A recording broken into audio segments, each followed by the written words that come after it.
नमस्ते, मी Sneha Patil, SP न्यूजची प्रतिनिधी.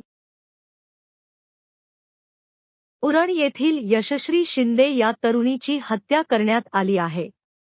Uran railway स्थानकाच्या बाजूला तिचा मृतदेह सापडला होता. तिचे अवयव कापण्यात आले होते. त्यामुळे ही हत्या अत्यंत क्रूरपणे केल्याचं दिसून येत असून त्यामुळे उरणमध्ये संतापाची लाट पसरली आहे. आज सकाळी 10 वाजता फुल मार्केट येथील महात्मा गांधी पुतळ्याजवळून हा लॉंगमार्च निघणार आहे. महिला या लॉंगमार्चमध्ये मोठ्या प्रमाणावर उपस्थित राहणार आहे. यशश्री शिंदेच्या मारेकऱ्यांना तात्काळ अटक करावी या मागणीसाठी हा लॉंगमार्च काढण्यात येत आहे. तर दुसरीकडे पोलिसांचं एक पथक कर्नाटकाला गेलं असून आरोपीचा शोध घेत आहेत.